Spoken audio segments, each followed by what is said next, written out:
Konnichiwa, Minisan.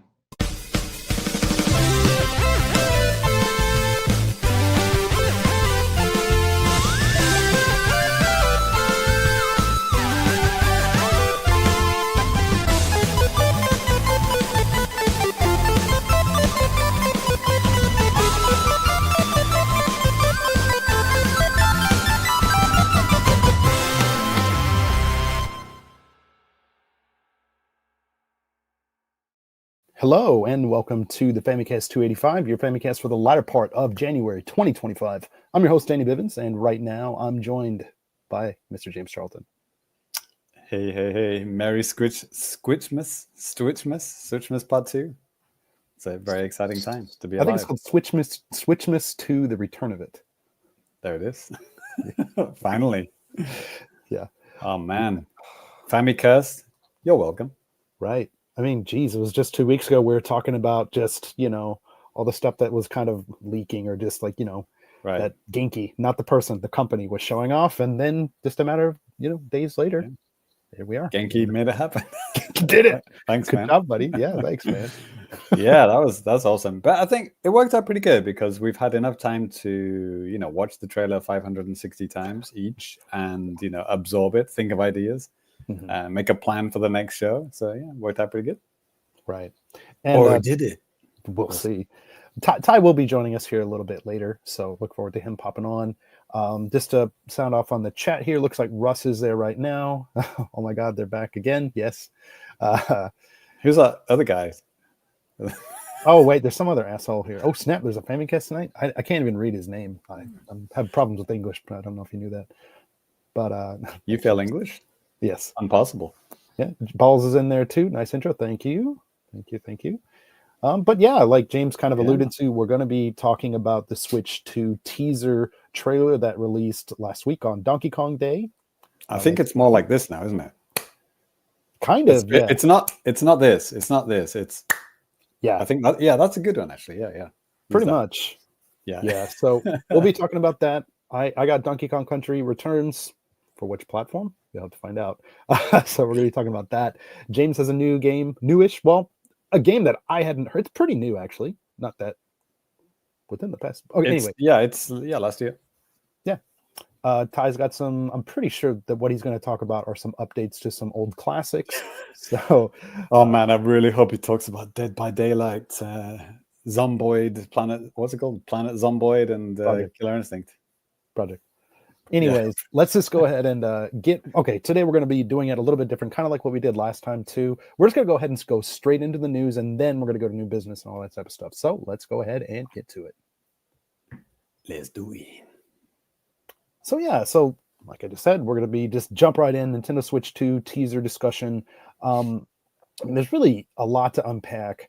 And first, I'm just going to throw up just the trailer that was shown off there. Bear with me just a second while I do this. But I guess just right off the cuff, James, like, what are your general impressions? I know, we were talking about this in the Discord and stuff like that. So I know everybody has. I don't know. I think my feelings have evolved. I think my initial reaction was, the very much the Michael Scott glaring into the camera, like, Nintendo, I told you not to just show the hardware and just that's it.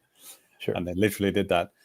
But I've had time to think about it, and my feelings have evolved. I think it's kind of exciting when you know a little bit, but not everything. Yeah. Then your imagination goes a little bit wild.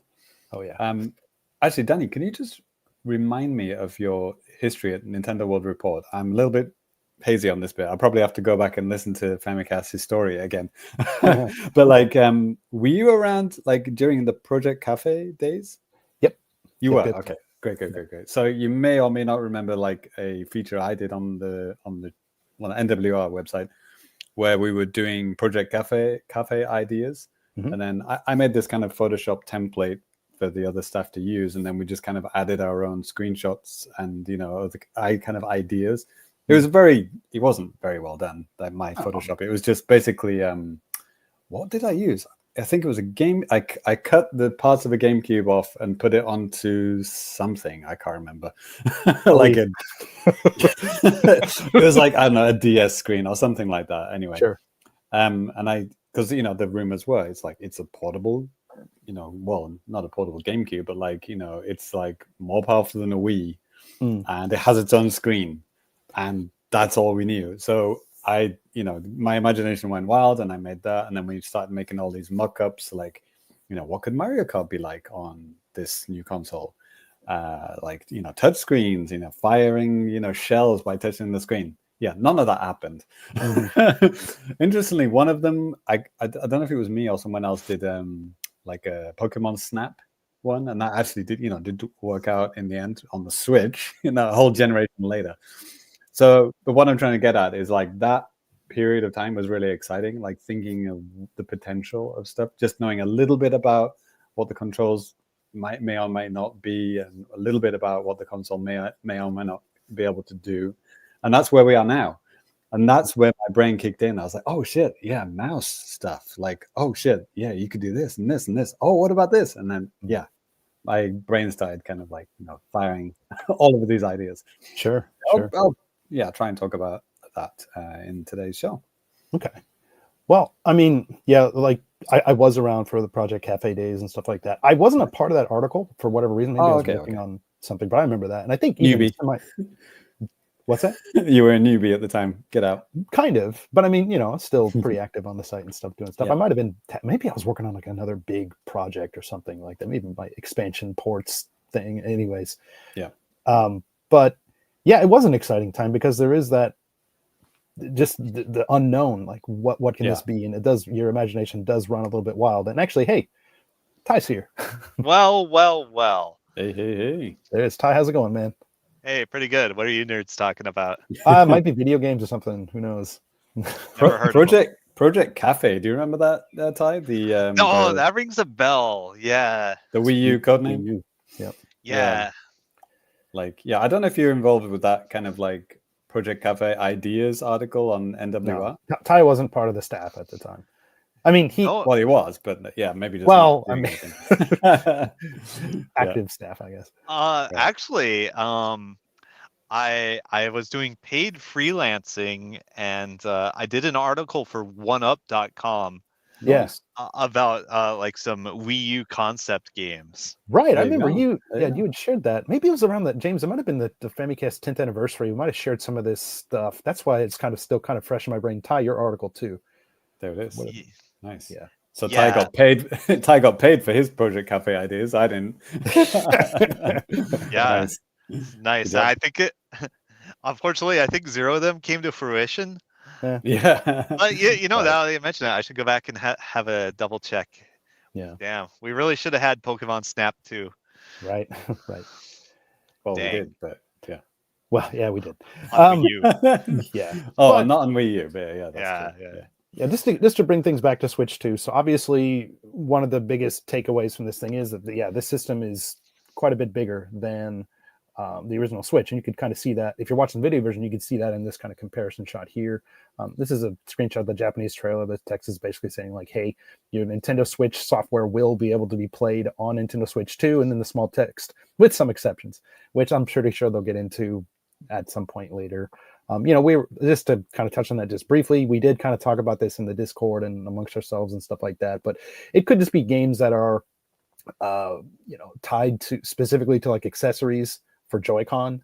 That it's Ring Fit. It's Ring Fit Adventure. It's Labo, and any fitness stuff basically. Like there are a lot of the fitness games that use the IR thing for like measuring your heartbeat. Which is really weird. It works, but it's not very accurate, but it works.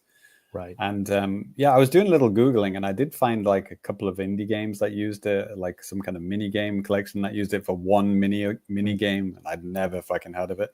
Yeah, it's like okay. I mean, Brain Age on the Switch, that I don't remember if it even got released in North America, released in Europe a couple of years after it released in Japan. But how did it use it for that?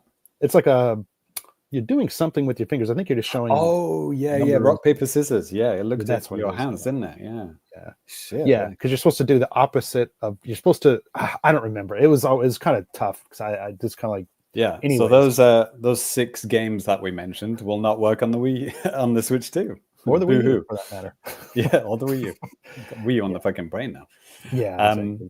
So, well, it is kind of related because I mean, why it's called the Switch 2? I mean, it's not the Switch Pro, it's not the Switch whatever, it's not a completely different name. It is literally Switch 2, and I don't know if you guys agree with me here, but like it is probably because of how much Reggie fucked up the Wii U launch. I'm blaming Reggie, of course. Solely his fault. Yes, absolutely. I mean, if it was called the Wii 2, would it have done better? I don't know. It's impossible to say without a time machine. But they're definitely playing it safe with the name. It's like, we're not fucking around here. Even though this is pretty much, by all intents and purposes, a Switch Pro. It very much is a Switch Pro, but they're not calling it that. It's like, nah, this is a sequel. This is the second Switch. Yeah. I mean, because I think if they were just to call it a Switch Pro, that would kind of downplay it being like a new console. It's kind of like the OLED, right? Like it's not new. Some people are like, oh well, whatever. I don't, Yeah. And the rumors that we've been having for what, like 3 years now, like, the more powerful Switch coming. I mean, this is it, but it does a little bit more than that, and it's enough to warrant to correlate another, a sequel, Switch 2. So sure. Yeah. All right. So, what would be the worst, most confusing name for it? New How about Switch I? Yeah. How about a second console being called the 360? Or maybe no, even worse. How about a third console being called the One? Nice. I was thinking you call it Series U. Get the worst of both worlds between Microsoft and Nintendo. Hey, I mean, balls is kind of right there with you. Switch U. There you go. Yeah. Exactly. Yeah. So they it's kind of like, let's not fuck it up. We have 150 million. Or no, how much is it? How many is sold now? 100. I think I'm right around something like that. Yeah. 150 million people. We don't want those 150 million people to think it's just an upgraded one. We want them to know it's a new one, and you're gonna have to buy it. Yeah. So, but also very smart in it being backwardsly compatible, except for those 6 games that we said, fully on digital downloads and physical. So 146 million, by the way. Just double check, just in case. Okay. But so and they showed like a cartridge slotting, like a Switch 1 cartridge slotting into Switch 2. It's like, you can just put them right in there. Right. But, so it's all good. Check all the boxes. Good. Yeah, and no, totally too with the naming convention, because I think Nintendo learned their lesson not to get cute with it. I think even with the design as well. So I read stuff on social media. Some people were like, "This is such a boring update." It's like, well, what the hell do you want them to do? I need a second screen. It's like, I mean, that'd be cool, but that would screen. That just give up on that idea. I don't think Nintendo's going to go back to doing that for like a main console. This is something that could be played on the TV and in handheld. They don't want to make it so it's like, okay, you can only use this specific mode if you're playing in handheld. No, that would just be dumb. Yeah. So it is interesting. I mean, it is a big boy. It's, I don't know if it's physically bigger than the OLED. Is that confirmed? I don't know. I know some people have already done a 3D print of this. Like people actually have physical ones. Well, I mean, the OLED's pretty much the same size as the OG Switch. I mean, the screen's bigger. Like the screen's bigger. The bezels, like around the screen. I can't tell with the unit that they have here. I'm assuming that that's an OLED there. I'm not sure. What are you talking about? The one on the left? On the left. It's hard to tell. Oh, right. You think? Oh, wait. I thought that was just an OG. But I mean, they did sell the OLEDs with the same Joy-Con, so it's like. Yeah, but the screen looks like the bevels and stuff on the. Isn't that a regular one? Still, they would want to show. They wouldn't want to show the OLED to the new one, because I think the difference would be slightly less. They want to show like the shittiest, oldest one to the brand new one, right? I suppose. But it really does like. It is kind of like in that Steam Deck sense, like, this is like a, this is a big boy. This is like, it is a lot bigger. And they've gotten rid of the colorful Joy-Cons being the standard. I mean, they do have a little bit of color, but it's kind of more hidden. So just from the look of it, it does look more, adult or like a little bit more, not less toy-like, I guess. Sure. I mean, there could be other. I mean, I would imagine they would probably have some other maybe color variants, something like that at launch. Yeah, but they very specifically chose this, this gray, and it's kind of like a matte gray, Yeah. Black, dark gray, whatever. Right. It has a nice texture to it, and they showed that in the trailer, like the paint kind of peeling off or whatever it is. Like right, kind of like they were showing, like this is a different finish to it as well. It's not, it looks a little bit more slick, I guess. Mm-hmm.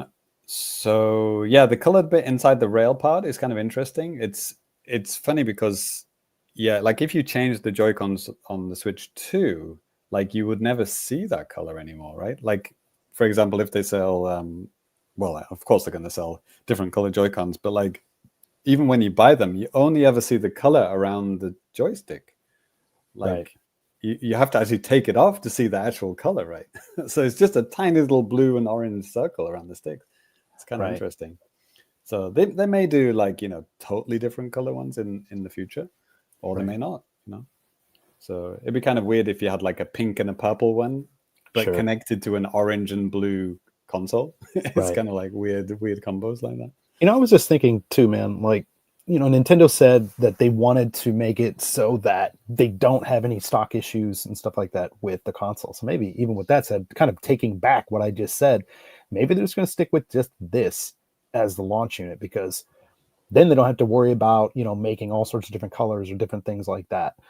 That would be the easiest way to, just mass produce something that's exactly the same worldwide. You don't have any variations or anything like that. That might be an easier way to kind of double down on that aspect of it. Yeah, and the rumors is like 20 million aiming for this year. Was that what it was? Okay. Yeah, like producing 20 million this year. It's like, let's hope that means that the scalpers don't win this time. Let's hope there's enough for everyone, and there's not going to be all that fucking bullshit. Like, yeah, talking about revisiting old Famicast episodes. The one when I finally got my Switch, which was like, I don't know, 3 months after launch, because it was just sold out everywhere, and I had to pay a fucking scalper. Like that. I mean, sucked. Yeah, I'm not doing that mistake again. Yeah, I always try to get in on early and getting reservations. I always do. The only way I haven't is with the Switch OLED, which I was really annoyed by, because all of the things were online, and it's always and it was like a lottery too, which is really annoying. So even if I was literally the first person in the country to throw down, it doesn't matter. So I think that kind of sucks if you're on the ball and you know about this stuff, compared to somebody that's like, oh, I just found out about this yesterday and it's coming out tomorrow. Yeah, so, I mean, go back and listen to those. Well, we're not doing the quiz today. We were going to do a quiz about the first year of the Famicast. We're obviously delaying that because we have this big news. But the episodes, I talked about that, like literally in a lottery to get a Switch, and I lost the lottery. But I got beaten by a guy who just walked up, grabbed the ticket, and won immediately. Like he didn't even want to fucking join. But anyway, anyway, moving on. We're just focusing on the console just for now. Right. So new things that were noticed in the trailer. There is a sync button on the top. And Ty, you think this will be good for game parties, tournaments? You can just hit that and then everyone gets connected, right? I guess. You meant on the console? Because I was looking at this thing. It's on the console. It's on both Joy-Cons and it's on the console itself. Okay. I did not see it on here because I think it's that. I think it's there. I'm pretty sure that's a speaker, next to the volume buttons. Okay, maybe it's not that one then. And then these it's there. It's one of those. Okay, it would be very nice to have a button that just desyncs every controller. Yeah. That's the headphone, isn't it? Yep. Yeah, just if you could just go by 1 second or half a second, because it flies by really quickly top of the console. And then it's kind of doing this thing in the trailer where everything is transforming from nothing to all these vents. Like one of those, Danny, one of those little 3-4 circles. Yeah. Well, no. That turns into a vent, James. Oh, that turns. Oh, I see. It's like a part of the animation. Yeah. So you can clearly see the sync buttons on the Joy-Con. You can. Oh yeah. That's for sure. That's for sure. I will say though, I don't think it's a big deal, even on this regular Switch, to go in and desync everything. It's actually quite easy. Like not hard at all. I think it's not bad. I don't think we need necessarily one on the system itself because it's just all in the firmware and it works fine. Well, I quite semi regularly, hold tournaments, game parties at my school, and yeah, it is like when people bring their own pro controllers and stuff, and it's like a lot of people don't know how to sync it. It's like no, you hold down the sync button for 3 seconds, release, wait for another 3 seconds, then it'll appear on the thing. But if there's like I don't know, just a button, they just like immediately connect to everything. That would be cool. But anyway, sure, we'll see. That's interesting. That's what you mean. So yeah, USB-C at the top. Interesting. Yeah. I mean, it's kind of weird that they didn't fix that with other iterations. Like, it was just such an obviously broken thing with the first one. Like, you can't charge the console when you've got it in like tabletop mode. But you have to kind of lay it down flat. Like, if you want to charge it, like even if you're charging it just in portable mode, you have to be plugged in at the bottom. You can't put it down. You have to put it down flat on the table, right? Yeah. And now they've got one on the top and at the bottom. So there's one on both the top and the bottom, which then raises the question, is there something going to plug in the top? Yeah, like I mean, yeah, I didn't even think about that. I mean, James had put that in on the agenda. I didn't even think about that at all. I mean, yeah, like a little, didn't they like the Vita or something, like the PSP had something like that, like a little camera that clipped in the top? Like I was envisioning something like that. No, the Vita just has a camera on the back, no camera on the front. No. I was thinking maybe it was the PSP then, the one before. Like it was an accessory. Sure, could be. That clipped in the top, yeah. Yeah, very much could be. Yeah. So I was envisioning something like that. But then we're going to talk about the new button later, but like this so-called C button, it's not labeled C in the trailer. They're purposefully not labeling it and not giving it a name. It's like a plain black rectangle square, right below the home button. That's right. Right there. So it's a new Switch 2 button. So that is obviously going to be something unique to the Switch 2 and something big, if they're hiding it that well at this point. So the C, I mean, people are speculating, it could be C for chat, C for community, something like that. So it could be, it brings up, I don't know, an overlay, like a chat thing or like a Miiverse type thing or whatever, something like that, right? Mm-hmm. It's going to be something system-wide, right? Mm-hmm. Yeah. Something that, you can press at any time in any game. So, yeah, that's kind of interesting. That's where the speculation comes in. Sure. And also related to the camera idea was the microphone. Are you disagreeing with me with the microphone at the top, Danny? Like the little hole? There was a microphone hole at the top. Oh, I just assumed that was a speaker. No, it was like a tiny, like 2mm hole on the top of the top of the console. Yeah, that one. Yes. Or is that going to animate into something? No, the one on the far left does not animate. It stays. Oh, that one. Yeah, that one. Yep. Sorry, you can see even as everything else is. It's really hard to. No, it goes through really fast on this trailer. So it says you got to kind of scroll through, and even if you're going like frame by frame, it. It could be part of the program I'm using here to do this, but I mean, still. Yeah. But okay. I mean, I could see that maybe potentially being a microphone then, because that was a big. For some people, if you play online and you wanted to talk to your friends, Nintendo's go work around for that, use your phone. It's like, well, actually, I mean, it is true. I think a lot of people might prefer to use their own some kind of social. Nintendo forgot that Switch had Bluetooth for like the first 3 years, and then patched in. They're like, oh yeah, by the way, you can use Bluetooth headphones. Did you guys not know that? Because we forgot to add that feature. Okay, now it's on. I'm not sure why they did that, because it's like, they use Bluetooth to connect the controllers, so it's like, what the hell? Fucking weird. It's like, oh yeah, that console you've been using for 3.5 years, you can use Bluetooth speakers. By the way, Lemonade just throwing down the gauntlet, James. 0% of it being chat. I like those odds. True. How about community then, Lemonade? Would you agree with that? Miiverse 2. I mean, with the way that a lot of social media is going these days, and how Nintendo got like rat fucked by Twitter, and it's like, oh yeah, Elon Musk is saying, yeah, you can have a Twitter integration on your Switch. Please pay me $500 million. And then Nintendo said, nah, we'll just remove it. Yeah, pretty much. And most of the and I think they got really burned by that. I think they would rather avoid situations like that. I mean, they could. Well, let's say they say, okay, Bluesky is looking good, but then now they're so scared by what could happen. It's like, well, we don't know what's going to happen to Bluesky. That might get taken down, or made into shit as well, right? So they would rather. It's a very Japanese thing, a very Nintendo thing. Make your own thing from scratch.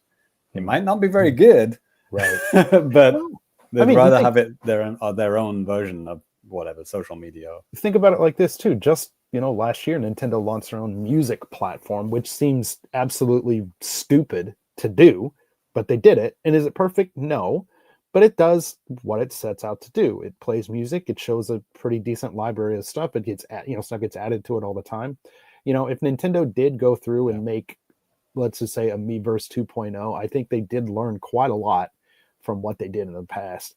I don't know how they would work with like moderation of stuff like that, but I mean, that would be the tricky thing. It's quite an expensive and large undertaking to moderate something like that. But at the same time, with the music thing, they wouldn't have to worry about an outside place, whatever's going on there, be it Twitter, Bluesky, Facebook, whatever. They don't have to worry about outside influences like that. It would just be Nintendo users causing trouble if there is some trouble, And because it's Nintendo, it probably will be. It would be very limited. It would just be like emoji reaction, emoji reaction, and then you give a thumbs up or thumbs down or whatever. Maybe not even a thumbs down, but like with the music thing, Danny, like you were saying, we've mentioned in the previous episodes, they could rely on Spotify. They could like license all their stuff to Spotify, but then you have to rely on people having a Spotify account, or they have to listen to ads, and it's like those ads have got nothing to do with Nintendo, and they might not get a big enough cut of that. With this way, they can avoid that. They don't have ads. You just listen to all the music you want, and it's all licensed by Nintendo and it's owned by Nintendo. So I like Haitani's idea for the button. He says the empty button, let's turn it into the TV button, kind of like the Wii U also used. Perfect. For about 5 months in America. Yeah, and only America. I think you could have seen it wasn't much better here. No, it was way worse in Japan. Like, you could at least see. I think you could see the TV guide essentially, but that was about it. Yeah, I think for about 5 months it was pretty cool in America. Yeah, like you could do lots of cool stuff with it, like lots of kind of live sports updates and interacting with people in real time and all that kind of stuff. And then that's stuff that's available on like every other set-top box. Which like with a lot of things on Wii U, the idea was good, but the implementation was garbo. Yeah. Should we move on? So what else? So we're good. Microphone, bigger exhaust fans, not very exciting, but it's true. New stand, looks more rugged, right? A little bit of flexibility there. New snap sound or clap sound. Yeah, we've done that. Right. So onto the Joy-Cons. Right. Yeah, we've already talked about the mysterious blank, possibly C button. What do you think about the size? It looks like a good size for me. Yeah, I would actually might use them as opposed to not using them at all now. Right. So this is, if you're watching the video version, you can see a size comparison. I mean, it looks like that the buttons did get maybe a little bit bigger, but like they are definitely more rounded and more clicky as well. Sure. So that's cool. And I know, oh my God, there's those certain kind of sticks. I think Lemonade was talking about them. Ty, you know what it is, like hollow, whatever the hell it's called. Hall effect. Hello. Hall effect. Sure, same thing. Hall effect. Yes. yeah. That is the rumor. That is what we've heard, is that they are Hall effect, and they've obviously learned from the disaster that was the Switch Joy-Cons. Yeah, which they never fixed. Right. It's amazing. Like even on the OLED, even the Switch Lite. Jesus Christ, where you can't even remove them. You know, It's it still just tough. has to be whatever mechanism and stuff like that they're using. It's stupid, but yeah, I mean, Yeah. just back to the new con. I think they're great. They look great. I mean, obviously quite a bit bigger, which is nice. I don't have too much of a problem with the current Joy-Con, like in terms of, well, when they're, as long as I'm not playing with my Joy-Con that have horrible drift or something like that. But some people complain about the no D-pad. I understand that, and I get it. Yeah. But I've changed a little bit on that now Hmm. because the button's been bigger and more kind of clicky and look generally more pleasant. Sure. I think that was my problem, is that they were small and they were buttons.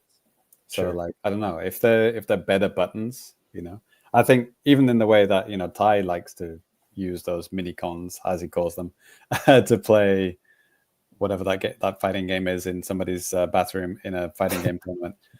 Oh yeah, Fantasy Strike. Fantasy Strike. Well, I was actually thinking about the other one, but yeah. This would be a lot better for that situation as well. Like the buttons seem to be a lot better, and if the stick is a Hall effect, that's all good, right? It's all good stuff. So yeah, and they're all black. They're not the colors, apart from well, it's not the rail, is it? It's, what would you call that part? Because it's not a rail. It's not a connector. The Yeah, connector, the connector, I suppose. Yeah. Yeah. SL and SR buttons are way bigger. Oh yeah. Those, I guess they're kind of like pads. They're not. That's not a second trigger button. That's like a pad, or like that's the magnetic connection. Okay, gotcha. They're not buttons, even though the trailer makes it look like they're popping out, but that's just part of the animation that they're doing. I guess that would kind of make sense, especially with backwards compatibility and like all that type of stuff too.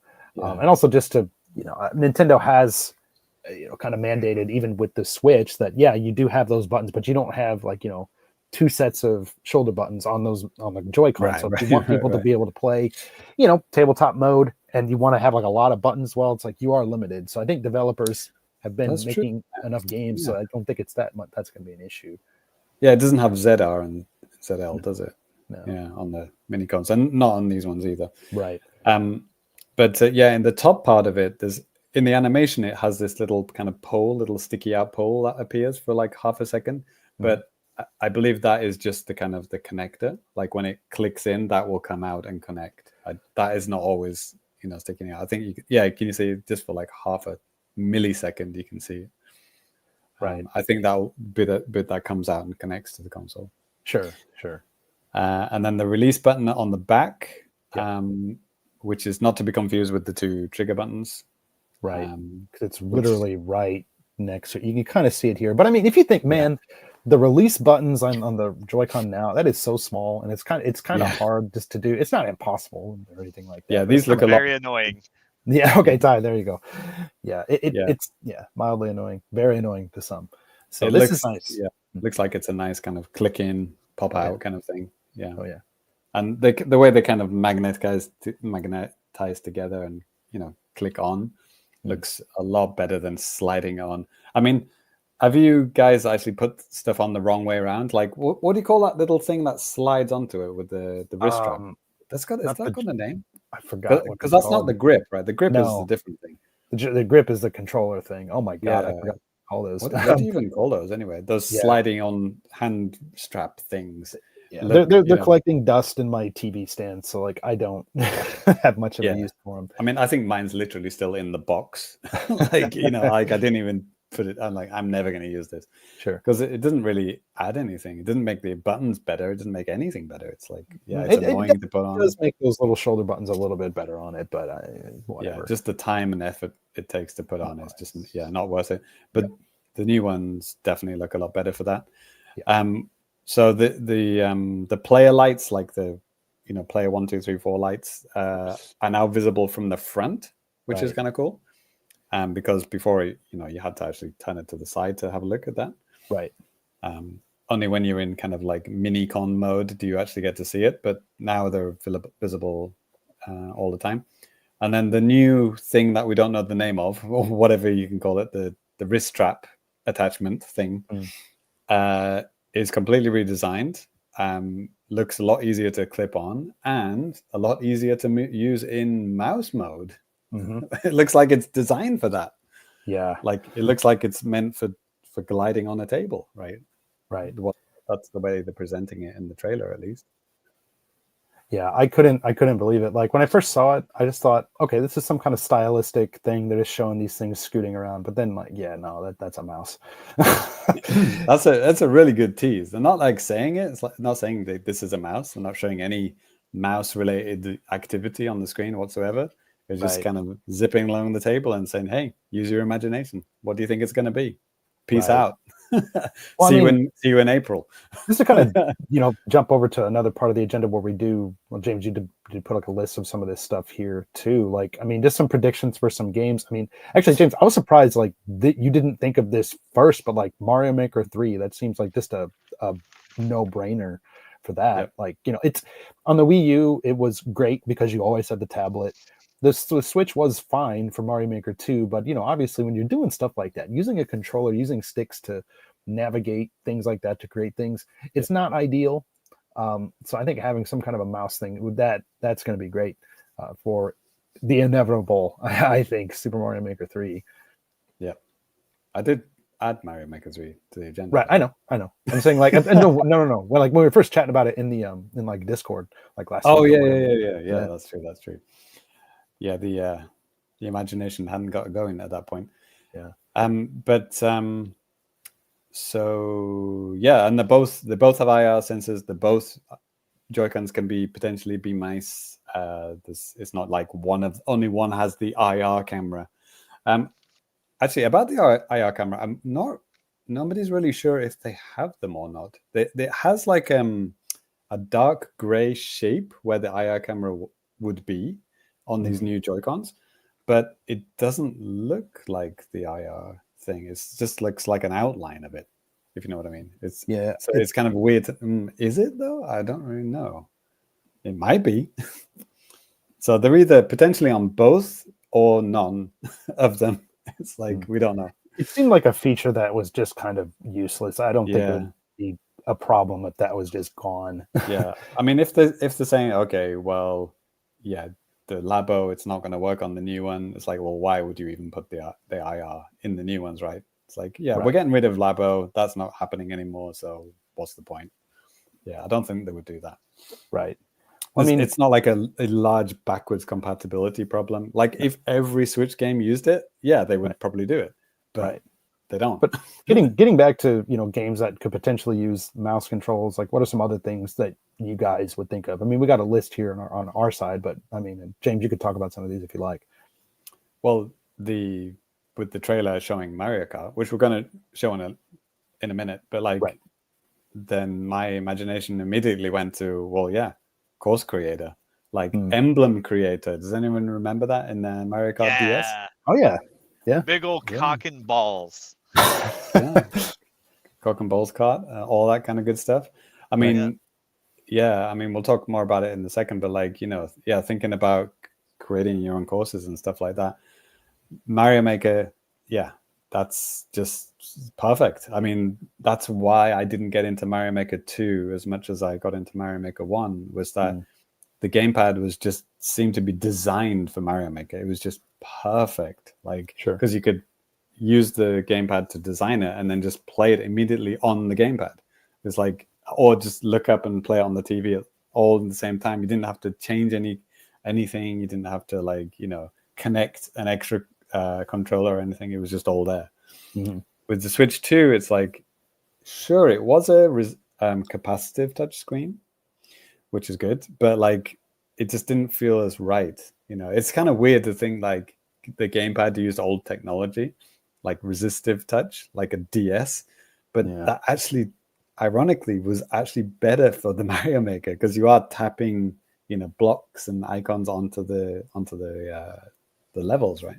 Right. But the Switch 2 one, the Switch Mario Maker 2 felt a little bit more kind of loosey-goosey and less accurate. And you had to kind of zoom out and zoom in a lot and kind of scroll around. And it just felt a little bit more faffy to do that. Compared to the first Mario Maker, where it was just all there. And it was just like, immediately, you just touch the toolbar and you just draw what you want. Ty, did you have any ideas of things that you think could be pretty cool to see as like a console hybrid, like mouse type of thing? Yeah, so many games where I would love to point and click, like strategy games, like XCOM or whatever. We could bring RTS back to consoles. That would be crazy. We could fucking play League of Legends. Yeah. I mean, another thing that I thought about too, man. Like, there's the new Layton game coming out this year, on Switch and probably Switch 2. Playing it at TGS, with the stick, it's fine. On the DS, it was different because it was touchscreen. So I think having some kind of mouse would be great for that. Famicom Detective Club's the same kind of way. I think there are several games that are geared towards Nintendo platforms that would be able to make use of this pretty well. For real. Yeah. Minecraft. Hey, it doesn't even need a mouse, and it's already still super popular on the Switch. One of the better selling games on the system, I'm sure. Yep. You can use the mouse on PlayStation, right? I think. Technically, mouse and keyboard. Xbox as well, probably, right? Technically, you can do that on the Switch. You can, but it's if the game handles it. Yeah, specifically Minecraft. That's what I was wondering. Oh, okay, I see what you mean. Do you know about that, Ty? Can you use mouse and keyboard? Minecraft. I've never Xbox? tried. I haven't played Minecraft in years, but yeah, that's a thing. Yeah, I would assume they would do that for that. But anyway, so have we mentioned everything about the cons? I think so. Pretty much, man. Between going through that and then what we talked about at the top of the show, I think so. There's one little weird thing about the grip. That's the one thing. That's the one thing where we know the name of it, the grip. The thing that you slot the Joy-Cons into to play, off TV. The kind of the paddles. I don't know what you would call it, but like on the, I actually don't have it to hand, but like the grip on the Switch 1 were kind of rounded, almost like the back of a Pro controller or something like that. But then Switch 2 is kind of a flat thing. Because at the end of the trailer, the Joy-Cons kind of pop out to the side, right? If you remember, and you can actually see it's kind of sliding, and it's actually flat. So that does make me worried that it could potentially kind of dig into your palm if it's just like a flat kind of like not sharp, but like it's not as smooth like a Joy-Con grip. The left and right sides of a Switch Pro controller. It looks, I don't know what to compare it to. I've never actually held a controller that has kind of flat bits sticking out of it, but potentially that might be not good. But right, we'll see. I never play Switch with the grip anyway, ever. Yeah, not it's anymore. either Pro controller or portably. Ever since I got the Pro, there's no need. But let's move on to Mario Kart. So I think there's definitely some interesting things to talk about with this. And James put together a video. You've got it, Danny, on yours? Oh, okay, cool. Yeah. So I think, it plays 3 times. First time normal, second time slower, and third time even slower. Just so you can pick up the details.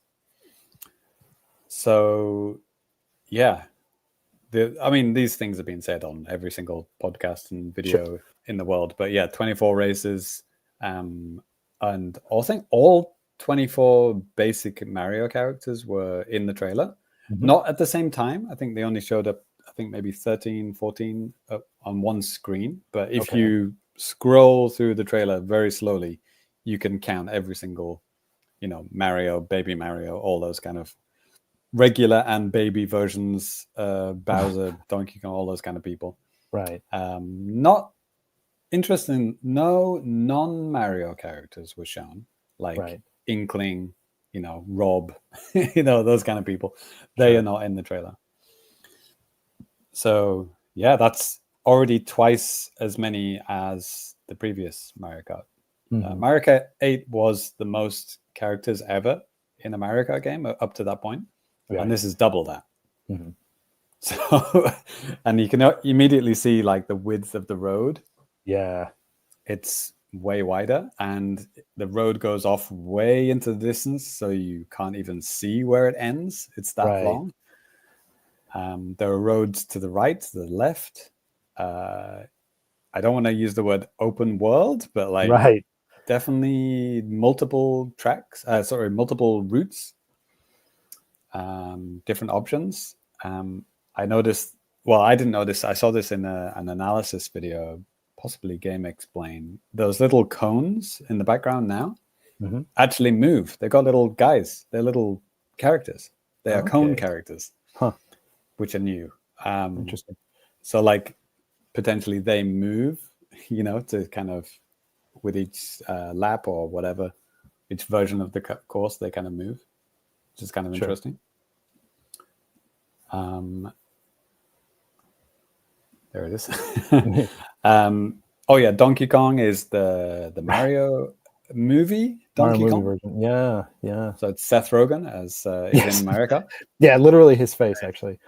Yeah, he's going to be the voice for this game. Yes. I hope. Be careful about what you joke about. Oh God. You might. But it's crazy to think. Yeah, it's crazy to think. Like, obviously Nintendo have had a hand in the movie, which has been, however many years in development, right? Yeah. And they've obviously been thinking about this even back then, coordinating. It's like, we want Donkey Kong to look like this.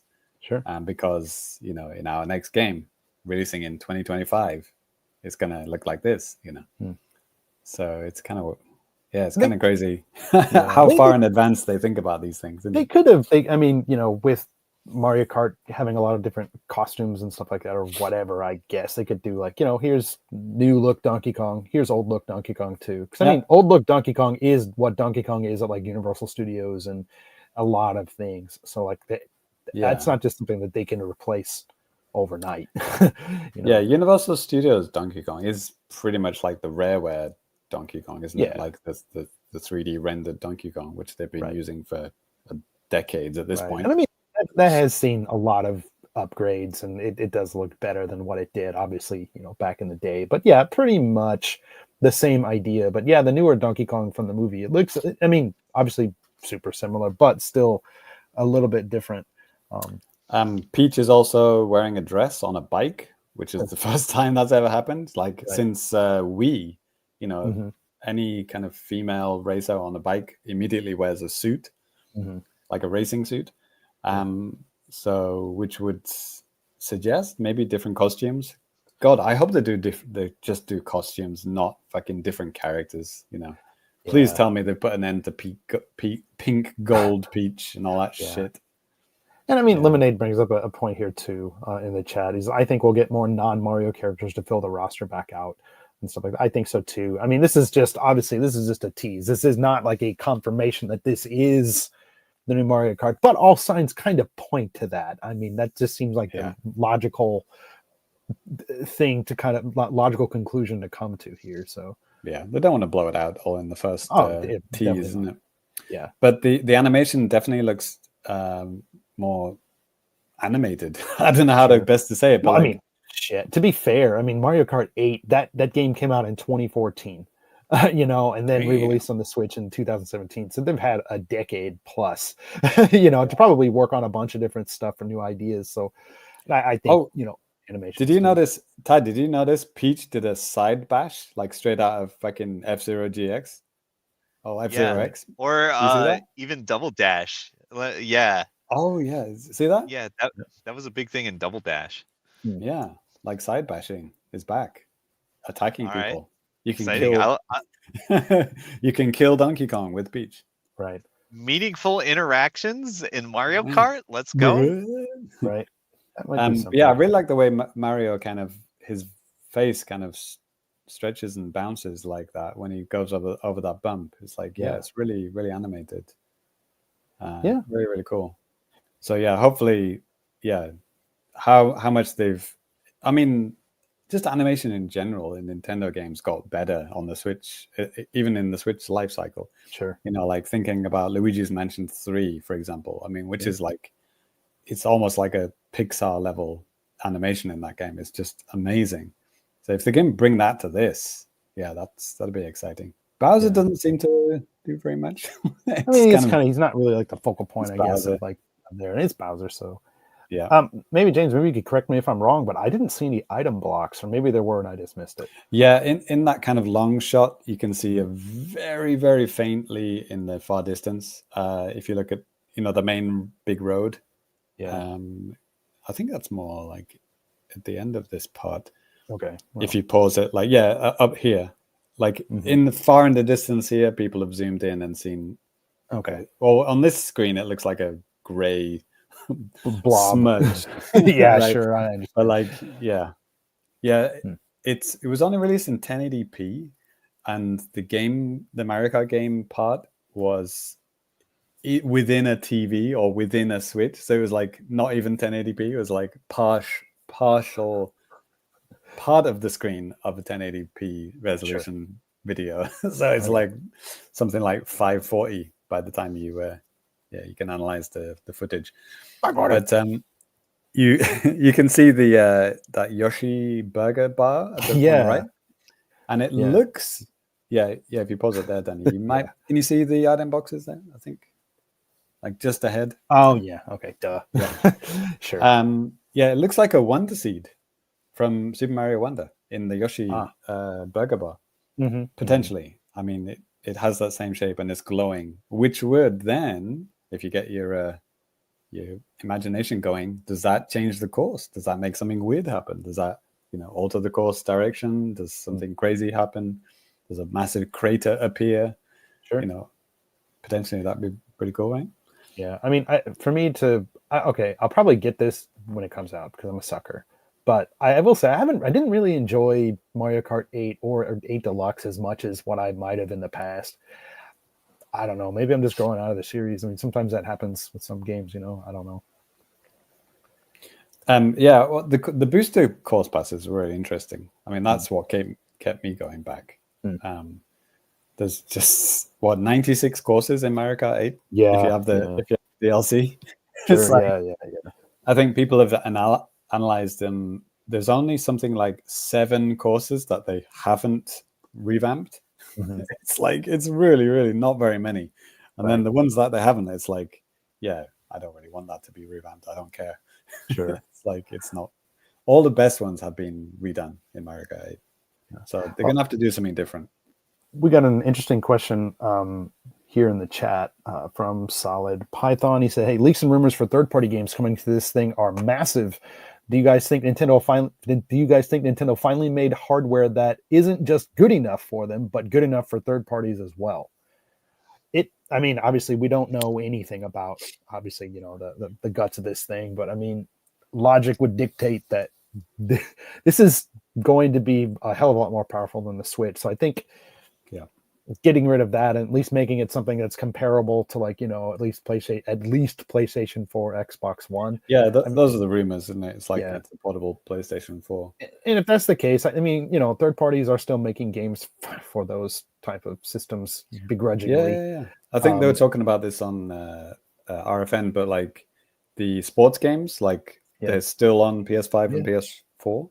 Yep. Madden, NBA 2K, Madden, FIFA, all of that stuff. Yeah, all of them still get released on PS4 because I think a lot of people still have those things, and that makes sense. And I think I don't know how well games like NBA 2K or FC, FC 25, FC 24, and stuff like that sell on the Switch. But I mean, they keep putting out games every year. So they do. Actually, Greg was talking about this on RFN. Like the Switch version of those sports games do often reach the top 10 in the UK. It's it's not nothing. It's like, of course, the PlayStation ones are higher up, right? But Switch is in there. It's like it's in the top 20. It's like it's not zero.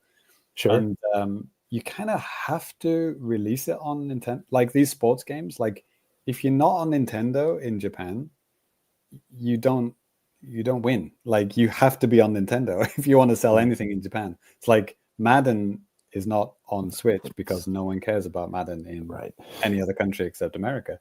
But NBA, a lot of people like NBA. A lot of people like FC 25. Like Japanese people, if they want to play a sports game, it's either going to be PlayStation or Switch. And if it's not on Switch, they're just losing years, going to just piss away money there, right? Well, then I would say Sony, which does MLB The Show, they do release that game here in Japan, English only. Oddly enough, it's weird. But I mean, they have a Switch version for that and all that type of stuff too. But other games too, sports, baseball, Power Pros. There are things that are popular for gamers and stuff. But yeah, I mean, I think for older games that I think a lot of people may still have some interest in games with like long legs, like maybe Red Dead Redemption 2. I think Chris Balls brought that up in the Discord earlier today or something like that yesterday. I think games like that, even like putting ports like GTA 5 or something, things that I mean, it's crazy that just skipped the whole Switch generation. It's kind of ridiculous. I mean, I understand the online portion of that is huge, and I think Rockstar cares more about that than the actual base game. I don't care at all about the online stuff for that, but I'd love to see some of those. Well, there are like so many multi-platform games that the Switch has missed out over in the last few years. I wonder if we're just going to see like a wave of those getting ported in the early days of the Switch too. Sure, yeah, definitely. It's funny how like it has to be PS4 power to get all these third parties. Like there's 150 million people with Switches, and then some third parties are like, nah, we don't really want to make a game for us. I mean, they'd have to, well, depending on how they have their engine set up or how they develop their games, they'd have to completely change how they do stuff. So I could get it to an extent, really weird, isn't it? But like, it's Madden, for example, is like, how many Switches are sold in America? Like, I don't know, like a lot, 80 million or something. Pretty. I don't know if it's that many, but like what is the split between America, Europe, and Japan? I don't know, but it's probably over 50 million. It's like, and you don't want to release a Madden game for the 50 million people that a lot of them like American football. It's like, okay. Well, I mean, people who play Madden also like to play online, and like Switch is like the worst possible infrastructure for playing online. Yeah. But what are you going to play while you're watching American football on TV? You're going to play on the couch on the Switch, right? Minecraft. Candy Crush, obviously. Actually, yes. Yeah, you nailed it there. I think that was potentially one of the things they were trying to say with the Wii U, right? It's like you can watch TV and then you just switch over to the gamepad and you can keep playing while your dad watches baseball. I think that was literally part of the first commercial. Right? Yeah. I mean, obviously you can still do that with the Switch. It's a little bit different now than what it was then, but it's like, we're not going to give you those games on the Wii U, but potentially you could. Yeah. So for games that I would want, Mario Maker 3 is a given. Mario Kart with a track designer, that would be fantastic. Couple that with a good community, if it is a community button, like sharing tracks, that kind of stuff. I mean, traditionally Nintendo are absolutely garbage at this kind of stuff. Like Mario Maker 1, I mean, they took 3 years to add Twitter support, like where you could share links on Twitter and then people could just click it and download it. Stupid. I mean, it was brilliant when they finally added it, but it was like most people had just given up Mario Maker at that point. It was only the hardcore that was still playing at that point. Yeah. It was so annoying because I was so into Mario Maker, like I would take screenshots of my passwords and I would say, please play my stages. And then they eventually added it so you could just make a URL. So you could literally just click it and it was all integrated with like a web app, and you could be on your phone and you could click it and then it would add it to your Mario Maker bookmark list in the game. I mean, it was brilliantly integrated, but it took them 2 years to do it. Yeah. And then Mario Maker 2, they just didn't do it at all. It's dude, you had it. Nintendo, I think, has had a lot of experience with a lot of different things over the past decade with the Switch, seeing what works, seeing what doesn't. I think there's a lot of the older guys are kind of like on their way out, so I think this gives a lot of room for younger staff at Nintendo to implement more modern ideas. Maybe people are thinking more about connectivity, sharing, and stuff like this, things that maybe older folks wouldn't have thought about as much. So I mean, it's a possibility, and we've already seen it change quite a bit, even since the Switch launched up until this point. Nintendo just kind of being a little bit better about things in general. And Danny, am I right in thinking like Miiverse did have, in some games, at certain times, sometimes have a way to share stuff in Miiverse? Like you had your page for that game and then you could click on stuff and then it would integrate with the game somehow. Like I can't remember which games it was. It wasn't Mario Maker, ironically, but there were some games that did it. Yeah, I don't remember off the top of my head. It might have been like Mario U. Was it Super Mario Brothers U or something? I don't remember. Yeah, there were some things you could do where you could just on your Miiverse page you could actually just share stuff and all of your would be there. Yeah. I mean, yeah. Click it. It's been so long, Miiverse, Like man. if you could do that, I mean, the problem with Miiverse, as we've said many times, is that it's a brilliant idea. It's like Twitter, but just for games. But if Twitter took 3.5 minutes to load every time you clicked on it, so if they could fix that part of it, and if the console is faster, and this community button, if it is that, opens immediately, and it's like an overlay, and it works in all games, and it's like immediately works, that would be fantastic. Right. So yeah, fingers crossed. Mario Paint, anyone? Be cool. I mean, hasn't really been one since the 64DD, the Mario Artist series and stuff like that. So yeah, maybe that's what they're waiting for. It's going to be finally they're going to have 64DD support for Nintendo Switch Online on Nintendo Switch 2 only. Well, it'd be nice. I can't help but think that Mario Paint is basically a side objective in Animal Crossing. Yeah, you could even, maybe it's not technically Mario Paint, but maybe that's like a OS level thing, like a integrated thing. It's just like, you can design stuff on your profile and whatever. Sure. Like whatever. What was that thing on DS called?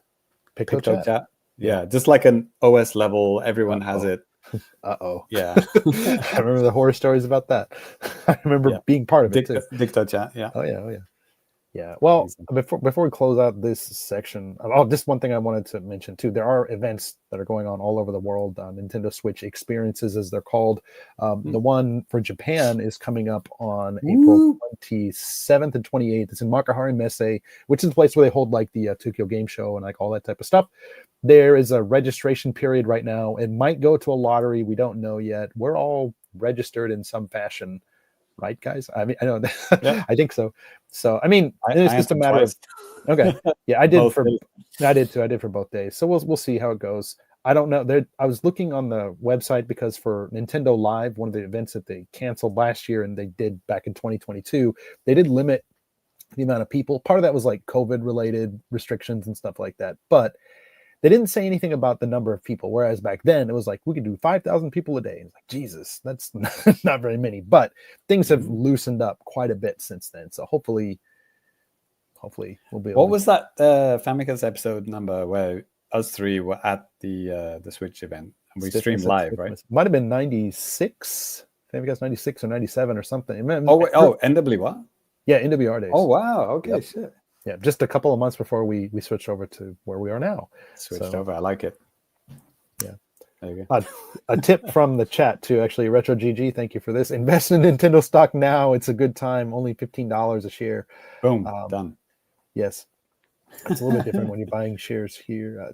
Anyways, then another, just one last thing. Release date predictions. What do you guys think? Because sorry. Geez. Events are going on all over the world too. I think in America, Los Angeles, New York, Dallas, Madrid in Europe, London, maybe Amsterdam, Melbourne, a couple of other places. Okay, cool. So it's not just Seoul, America and Japan. No, like Seoul, Hong Kong. Yeah, it's a lot of different locations. So definitely check in your region to see what's near. I know if you're in America, it's a big country, so good luck getting to any of those cities if you're not around them. But that's just how it goes. Same in Japan too, I guess. Easy. Yeah. But in terms of release date, do you guys have any predictions? What do you think? So the direct, where they're going to reveal everything, that's 2nd of April, is that right? Yep. April 2nd. And then the Makuhari event is the 27th. So it's not going to be between those days. It's going to be after those days, right? I don't know. I was chatting with my wife and I was like, you know what? I'd be really kind of upset if it's like, and in Japan, it's coming out on the 27th. I'd just be like, I'm not even fucking going to this thing. When is the latest event of all around the world? I think it's Japan. It's the last one? Yeah. Oh, God. Well, yeah, I was going to say something like May. I think, Ty, do you know when Doom... Oh, shit. What's the next Doom game called? Doom. I just saw the Doom- leak. the medieval one. Yeah, Yeah. I just saw that today. I was reading an article about Doom Heretic, Doom No. Legends, Doom. that. Something like that. What do you want to know about it? Well, the rumor was that it's going to be on Switch 2, and they just announced the release date for that. So I was just thinking, well, yeah, put 2 and 2 together. It could be that day. I thought it said Yeah. May 15th. Yeah, so I'll go for May 15th or round about then. Yeah, May 20th. or Doom something the like Dark Ages. Yeah. that. Doom the Dark. Yeah, Dark Ages. Is that? It's not called that, is it? No, it is. Yep. I'll take it. Okay, I thought it was Sadly, like not a Mace the Dark Age tie. yeah, that I thought you were just I trolling me with that. Yeah, No, it's like, oh, it it is. literally is called that. Okay. Literally that. So yeah, like that as well. I mean, I'm also hearing like fucking Halo Master Chief Collection is coming to Switch 2, which is like Right. mental. Yep. Yeah. Well, Believe it I would when I say, see I it. don't know, 15th, it's a Thursday. I would imagine they would probably want to release this thing on a Saturday. Push my glasses up on my nose right there. Well, actually, okay. So what day would that be, Danny? In May? That'd be the 17th. It could be so I think, Nintendo is obviously a Japanese company. So they're probably trying to think like, okay, let's not release this in the craziness of Golden Week. Maybe, because I think that would make it even worse for people to try to get a console if you release it during like a holiday week, If that's the case, maybe we got the 10th, the 17th, 24th, or 31st of May. I think May might be a good Golden Week. When does Golden Week end? The last Golden Week day is like the May 6th. May 6th. Okay, Well, it's like an observed Greenery Day, right? It's observed Greenery Day. Yeah. Greenery Day. So yeah, after that, yeah, Maybe. because I don't think people tend to do kind of crazy shopping stuff in Golden Week. There's a lot of sales. Movie stuff, right? Well, there's like a lot of sales and stuff like that. I mean, so like, I don't know if Nintendo. I think it would be absolutely stupid if Nintendo would do that for a fucking system. Something that you say we want to make sure we get this in as many people's hands as possible. Like, yeah, I mean, there'd be a feeding frenzy, but it'd also be a lot of pissed off people. Okay, I'll go for the 24th of May then. I'll put my chips down for that one. May 24th it is. I'm down. Yeah. September 11th. There we go. Actually, Mario Maker was released on September 11th. There we go. So was Advance Wars, September 11th, 2001. Yeah, there it is.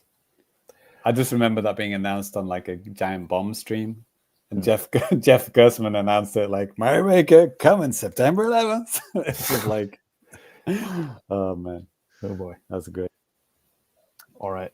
Well, yeah, games. Lots of games coming, hopefully. Yes.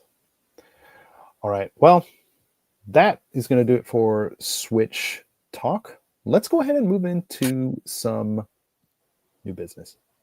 Cool. And I'll actually start off new business today because I have a new game. James, did you want to go first, James? I'm good. Whatever, man. Okay. We're keeping Russ waiting here. He's been waiting for my my new business game. Keep waiting, Russ. He'll be fine. Look to you. So today, recently I've been playing the hottest new Donkey Kong game. Of course, Donkey Kong Country Returns on the Wii. No, not the Wii. I mean on the 3DS. No, not the 3DS. Oh, I mean on the Switch. Come on, Danny, take it to the fridge. Yeah. So now I've been playing that. I picked that up on launch day, and I've been really, really enjoying it. Actually, like I owned Donkey. Obviously, I have all of them, but I did not own the Wii version back in the day. I picked up the 3DS version at launch when that came out in 2013. And looking at my play log on my 3DS, I played for something like 4 hours. So I mean, I got maybe about halfway through the game, and then I was trying to think like, what the hell happened? Why didn't I play more? And James, I was looking into like what was going on with Famicast up at the time, and I think at that point you were studying, doing your stuff with university and your masters and all that stuff. Okay. So like it was our 25th episode coming up in June of 2013, and this game came out like maybe a week or two before planning that, and I did a live stream at the time, which was significantly more difficult to do at that time than it is these days. Oh, Like okay. it was kind of crazy. So I think I was just trying to get everything ready with that, and it's just something that just kind of fell by the wayside for me. But I'm really glad that I picked this up, because I really missed out on a really solid platformer that I've just been really absolutely loving. I don't remember being on an episode where you were talking about it. I think Yeah. that's why I didn't know it. Yeah. Right. Because I didn't. I must have not talked about it at all. So, but yeah, no. I mean, I've been really enjoying this. I like what they've kind of done with Diddy here, and just to refresh your memory, if you've played it or if you haven't played it, I mean, whereas in like Donkey Kong Country on Super Nintendo, you would tag out with Diddy, and you'd have like a more kind of agile character to kind of roll around and stuff like that. But here, Diddy just hops on your back, and he, essentially just kind of like give you like further distance with jumps, because he has like a little jetpack and stuff, which is kind of cool. Just a different way to kind of do that. And also he gives you a little bit more health. You start out in the original mode, which is the same on the Wii. You get 2 hearts, 2 hits basically. But if you have Diddy, then you have 4. On the modern mode in the game that was in this version and the 3DS version, you get 3 hearts. And then if you hit Diddy, you have 6. So, okay. Yeah, I've been primarily playing in the modern mode, honestly, and it's not been too bad. Pretty not easy, because I mean the levels can be really challenging, but I've never got to a point where I felt like, oh my god, I'm going to run out of lives and get a game over or anything like that.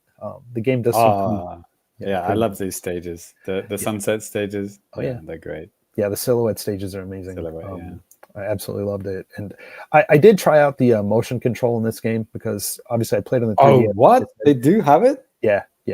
But the kind of like the weird thing with it, like you could play like that if you have the split Joy-Cons and you're kind of controlling like that, and it's shake of the controller, does a ground pound, or basically everything that's assigned to the Y button, which is the ground pound, or if you're ducking, it's you blow things, like you blow like flowers and windmills and stuff like that. Or if you're holding like the right button, you can do like a roll.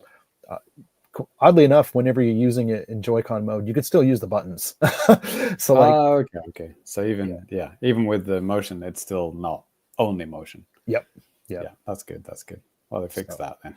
Yeah, so like you're not relegated to just having to do that. So that's nice, because I think this game is something that I get it, man. Like, Retro was doing, they did a lot to try to get this game as good as it was on the Wii, and probably they had to, make use of some kind of weird, Wii exclusive things and stuff like that. Yeah. I get it, but I'm glad that we don't have to be forced to play like that these days.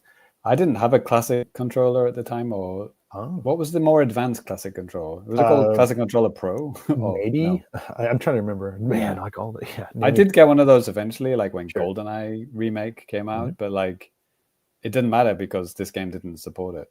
Right. So like if it did, I probably would have got that classic controller earlier.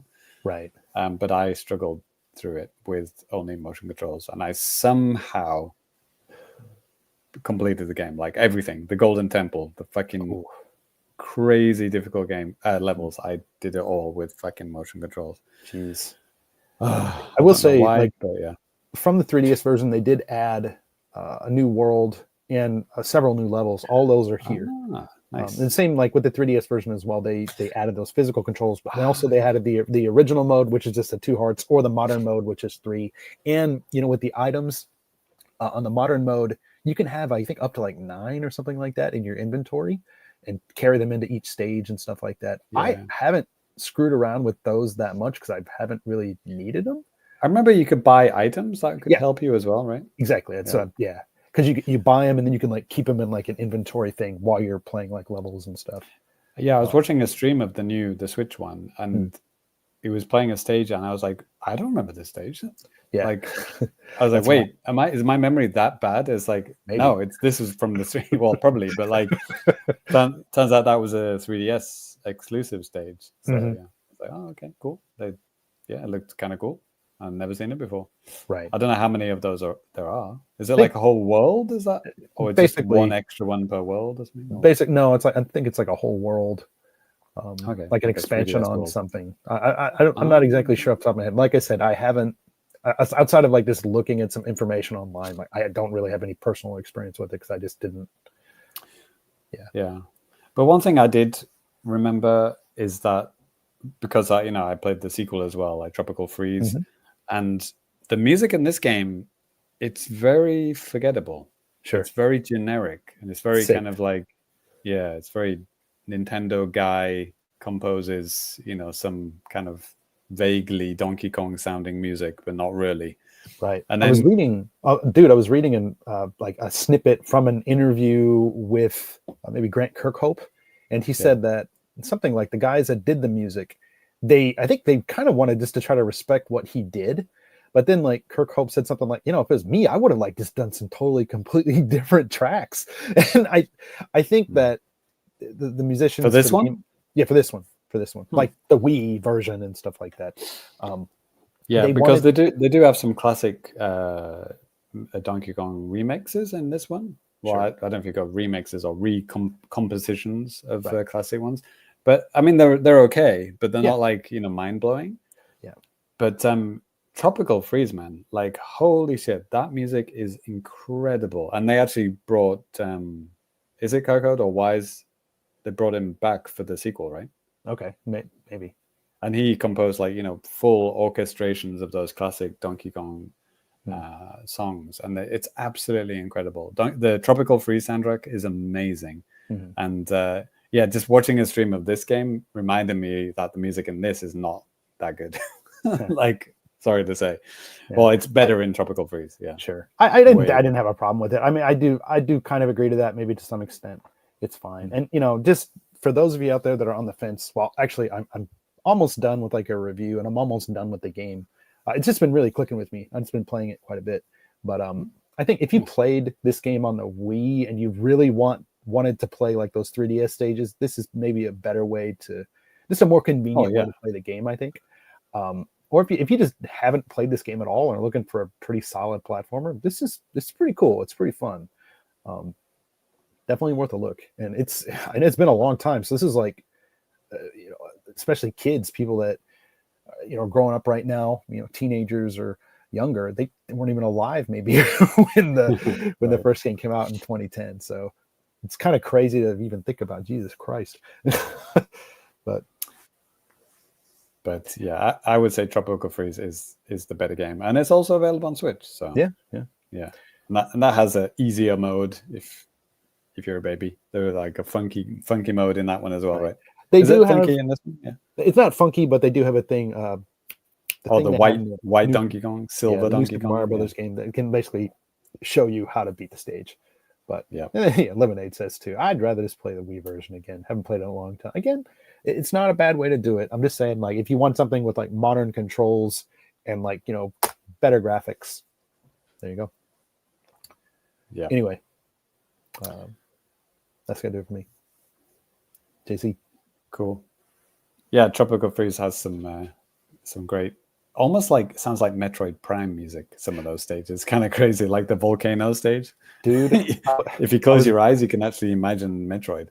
Before I move to you, just for a second, like I was reading a bunch of stuff like today about this, and Retro had said that since they were coming from working on Metroid Prime and stuff like that, part of the engine for Donkey Kong is basically a totally reworked Metroid Prime engine, which is insane to think about. But they said they had to, like, it was just so much harder to make like a 2D game compared to first person, and they had to just totally rework things and rework how their brains work to make the games and stuff like that. But yeah, they were making Mario Kart 7 tracks as well. Yeah, remember that? Yep. Good luck to them. Anyway, JC. Metroid Prime 4. We didn't even talk about that. We switched to. But anyway. So yeah, the game that I've been playing. Have you got the video, Danny? The first one I'm going to talk about is the one that Russ has been waiting for. Mm-hmm. So the English title is New Star GP. Mm-hmm. And that's the one, I heard about it from Guillaume on RFN. Mm-hmm. And just the way he was describing it, I was like, oh shit, that sounds amazing. I need this game. And I went to the eShop and I couldn't find it. I was like, New Star GP. I was like, okay, I wrote it in katakana, I wrote it in Japanese, nothing. I was like, GP. It's like a billion games with GP come up. I'm like, okay, that's not going to work. So I had to go to Google, I had to find what the fucking Japanese title is. And the Japanese title is GP Club Life Motor Sports Team. So yeah, none of those words are in the English one. Well, only GP. Right. So yeah, in Japanese it's called GP Club Life. Hold on a second, man. I'm what the hell did I put that at? I'm so sorry. Keep going. So it's a F1 game, but it's done in the style of virtual racing, like super low poly style, and it's really interesting because I mean the Japanese title, Motor Sports Team. I guess they are trying to emphasize that this is a kind of a team type thing, where you hire teams to you hire engineers, you hire a marketing expert, all these people on your team, which can improve your car and stuff like that. And it's really funny because you'll get phone calls like between races. It's like, Really? the racer that you smashed into is like, he's really angry with you. Do you want to admit fault, or do you want to say, basically fuck you? And you can actually choose that. So you can say yeah, totally my fault, or you're an idiot, or something like that. You can do some really shady guys will call you up and say hey, I got you some illegal parts. Yeah, do you want some?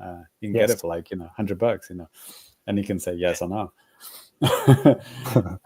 And it's all presented almost you get the front page of the newspaper announces things that you've done, like good things, or maybe some negative press comes up. Then you'll get phone calls and stuff like that. So yeah, you're basically hiring teams and you're trying to keep them happy, and you can give them money to keep them happy, and you get upgrades for your car, and you can upgrade your engine, your tires, your suspension, all those kind of stuff between races. But the main race itself is basically just it's an F1 game, but it's very arcadey. It's very, very arcadey. It's not like a simulation. I mean, it has simulation elements like the team stuff and upgrading, but yeah, you can smash into walls and sparks come out and you can keep driving. In an F1 car, that would be the end of your race. Yeah, you run into like an insect, your car explodes. Yeah, exactly. So, but it's not like that. And you have a boost, which just like an F1. Well, that's kind of based in reality. I mean, F1 cars do have a charge thing that they can use once in the race, but this is F-Zero style. So every lap is you got boost power, and then you can use your boost for that lap, and it's like a bar that will go down, and then when you complete a lap, you can it refills your boost meter again. But yeah, you will damage your tires. You will need to change tires. Like if it starts raining, you will need to change to a hard type. If it's sunny, soft type, get better grip. You will run out of fuel. You start with half a tank, and then you'll get a warning from your pit crew saying, you need to come into the pit, you need to refuel. Or if you damage your tires, you need to change that front right tire, or you're not going to be able to finish the race. But you can choose to do that or not. You don't have to. And once you get into the rhythm, when you learn how much fuel you need per lap, you can do some really cool kind of strategic things. Like the pit crew will say oh yeah, you should come in and refuel. But then, you count the bars of fuel that you have, and you're like, well, I used about 2.5 fuel bars per lap. And I've got I got 4 and a bit. I say, I think I could crawl past the line. I think I'll be all right. Because, you're in first place and you're like, well, I don't want to go into the pit and then people are going to pass by me when I'm in the pit, refueling. Right. And and I've done that. I was like, yeah, I know I have enough fuel to reach the end. And I've just crawled over the line, even though my pit crew's screaming at me. It's like, come into the fucking pit, man. You need to come in. It's like, I got this, man. I got this. So I really like that kind of strategy element, and it's just a really nice balance of like, kind of realism and arcadeness, and just like comedy, with the characters and the things that can happen between races. It's really kind of amusing, and it's fun, and the racing is just really, really good. Like they have a racing line, and which goes green or orange or red. Orange is like, slow down. Red is like, hit the brakes or you're gonna smash into the wall. So you can just like learn the racing line like that. Once you've got it nailed down, you don't have to rely on that. You can just stick to the line, and you'll do like a good laps. And the weather is mostly predictable. Like it'll tell you, it's like, today's a nice day, and let's get the slick tires on. But or it's raining, you should use these tires. Right. So they will tell you in advance. So I usually tend to trust the team, what they tell me. Like you have a 2-stop or a 1-stop kind of setup. Like 1-stop is basically fill your tank to the 100%, and you only need to stop once. 2-stop is like, you start with half or less than half a tank, and you're much faster because you're not as heavy, but you might need to stop twice. So you need to kind of make sure you're in the lead when you do your pit stop. So it's there's a lot of strategy involved. It's really, really cool. Have you got the video, Danny? It's no. It's okay. Yeah. I think I've got it. The camera angles are really cool, actually.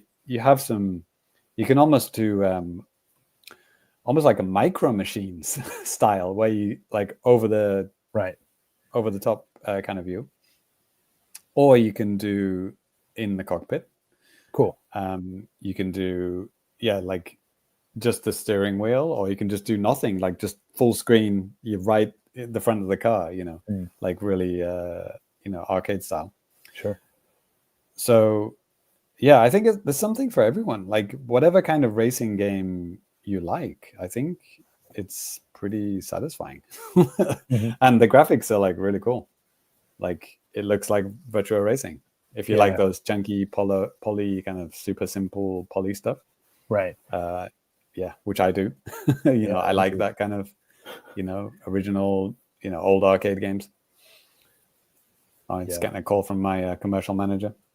Penny counter. It's nice. She wants me to attend Calling a the promo police event right now. Right. And they all have different personalities. Like you might not like some of them, and you can fire them if you don't like them. Cool. It's like I'm gonna hire somebody else. I don't like you. You just like annoying me.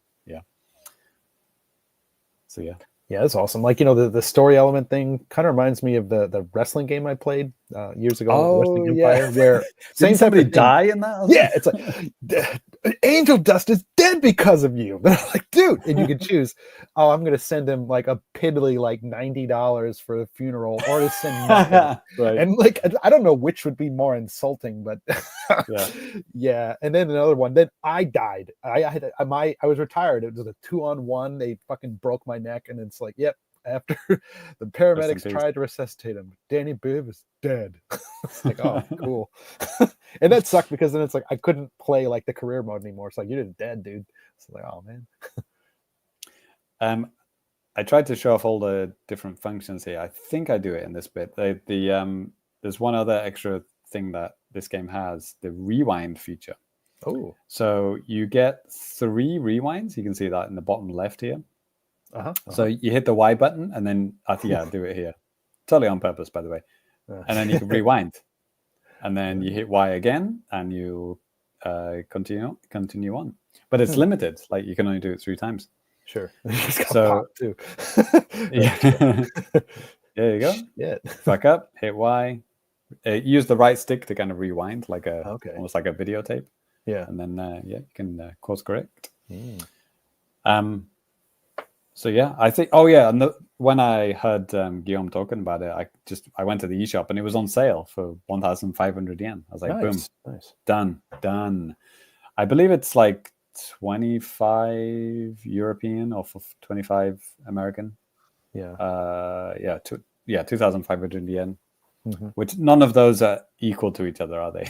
No, but you know, they're not. the way it is. Yeah, but I got it for 1,500, and yeah, absolutely loving it. I just completed my first season, got first place. In your face, Bivens. Yes. What's the name again in Japan and also in the English speaking regions again? Well, considering everyone here is from a Western country, probably it's New Star GP. Okay. But we do have like Haitani, he's in Japan, right? Right. Question mark? Yeah. I just found it actually on the eShop too. Daniel Bivens is also in Japan. GP Club Life. Yep. All in capitals, of course, right? Right. Yeah, then GT Club Life Motorsports. Yeah, the subtitle is Motorsports Team. Yep. Motorsports Team. That's 29 only in katakana.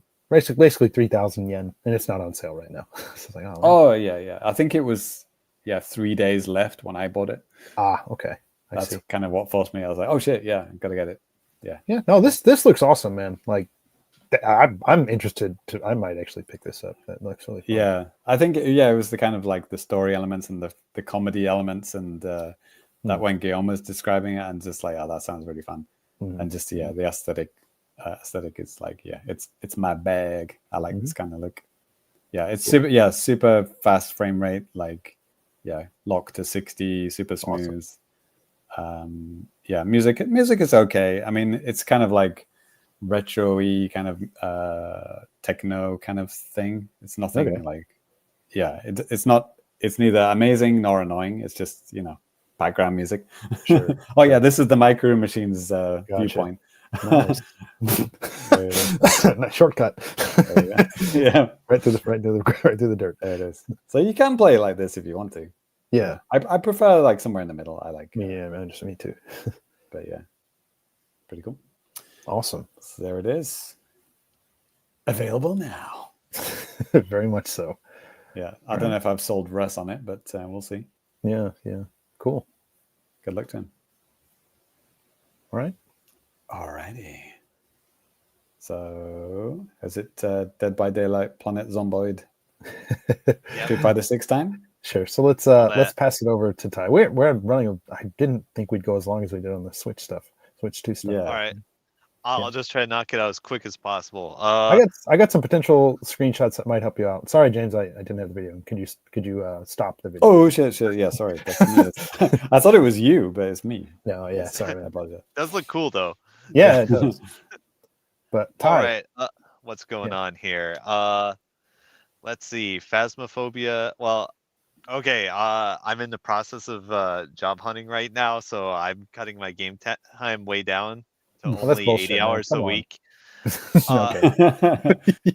800 hours, yeah. So let's see. I knocked out the Street Fighter 6 Battle Pass real quick. Short comment here. A lot of people are noticing that like regular characters are not getting like new costumes and shit, whereas like in Street Fighter 5 they had so fucking many. Oh, okay. But they're adding lots of cosmetics for your funny little custom avatar. So I don't know. Maybe that's where the money is. Could be. Would like to see those documents. My should be out soon. Yeah, it's February 2nd or something. I just saw today. I was like looking at the Street Fighter 6 website actually. Yes, not for good boys and girls. No, yeah. What else? Phasmophobia doesn't have any passes or anything like that, but it does have like a weekly challenge mode, which is actually kind of fun and cool. And there's like an achievement for beating it 8 times, and the game has been out for 8 weeks, so I got that achievement. Yeah, I was just on my Xbox, and I just like looked. I was like, oh, let's see the achievements. I looked over at Ty's, like all these achievements in Phasmophobia or whatever it was. Maybe PlayStation. Shit, whatever. It had to be an Xbox, obviously. Duh. Yeah. But yeah, good job. Thank you. I do believe it's out on PlayStation as well. Yeah, so I'm just getting wires crossed up there. Yeah. Yep. What's going on in Dead by Daylight? The now 3+ months long Castlevania Battle Pass is coming to a finish. It's unbelievable. It's still going. Okay, yeah. Yeah. I mean, like Street Fighter, it lasts like 3 weeks. Mhm. Dead by Daylight, it's like the longest running one ever. It was like 100 days. Yeah. So if you want to get some free Castlevania cosmetics, you better start grinding Okay. before it finishes at the end of the month. And also, there's an event right now, the Chaos Shuffle, where you just play with random perks. Oh, right. Yeah, that I remember. It's fun. It might be fun for beginners to try, so you can just like have a bunch of perks thrown at you, and you can just see which ones you like Mhm. before you start grinding for them. And some time back, they added a feature where you can actually just press start and look at your perks, and it'll give you the descriptions and stuff. Okay. Yep. What else is new? Playing Nikke. I thought you had like beaten it or whatever. I Or, collected all the anime chants. okay. But that- the thing is, new ones keep coming out. So there's a new one that came out, and I always get the new character either in like 3 pulls or 100. Okay. And this time it took like 100. Okay. But I'm maintaining my collection of all the characters. Gotcha. Next event is going to be another maid event. They're going to have a couple of maid versions of characters, so that's going to be exciting. Okay. And during the anniversary stream, no, not the anniversary, the New Year's stream they talked about how a lot of characters are gonna get like new like basically overtuned powerful versions. And I think Okay. we've seen a few of them teased, and it would be nice to get some characters out of like like common pool hell, Okay. Yeah. right? Because Yeah. there's like rare and super rare and super super rare class characters, but like the the the the R and SR characters that just basically means they're trash, Okay. right? Okay. Just like filler. Okay. Like you're gonna pull each of them 10,000 times. Yeah, and some cool characters are in there. They're pretty useless, but they're interesting characters with cool story and stuff. So, and yeah, for the most part, they've been in the game since the beginning. So it's like we're gonna start, giving those characters like SSR versions, which is nice. It's cool. It's good. And yeah, that's how they started off the new year. Giving like SSR. SSR, it's super super basically good. Okay. Good pulls. Good pulls. Okay.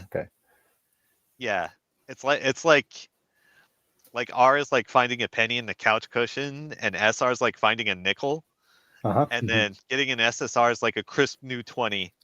Oh, hey, I wish I could That's find some of those. that is the gap here in terms of rarity. Okay. Is it literally super, super rare? I think that's what it stands for. I don't know. That actually makes sense. I was gonna say, what does it stand for? Well, no, SR is super rare, but SSR is literally just super, super rare. I Super don't special actually rare? know. This I assume it's just common gacha lingo, but I don't play any other fucking gacha games. Yeah, sure. Yep. So yeah, I'm actually having a lot of fun playing this game. Cool. Oh, and they finally, after a long time, they added new favorite items. Okay. Now favorite items is they've only really released like, I guess with the new ones, there's like 8 or 10 total in the game. And but it's a very cool feature. It basically for characters that have them available, it basically retunes the character entirely. And for the most part, they release them for like really weak characters, and it brings them up to par with like other pretty strong characters. Okay. Yeah, but what's also cool is that it adds like a new story for the character. Okay. That's kind of wild. Yeah, and a lot of them are like really cool or sad or funny. So it's really fun to go for, both in terms of like gameplay reasons and story waifu bullshit reasons. Perfect. Yeah, Awesome. and like it's so good to like, it's a good clever way to bring like a trash bag D tier character up to like A tier. Yeah. Although shockingly, there's a character that's already very good getting a favorite item. Like they just came out like a week ago. So I'm in the process of grinding for those.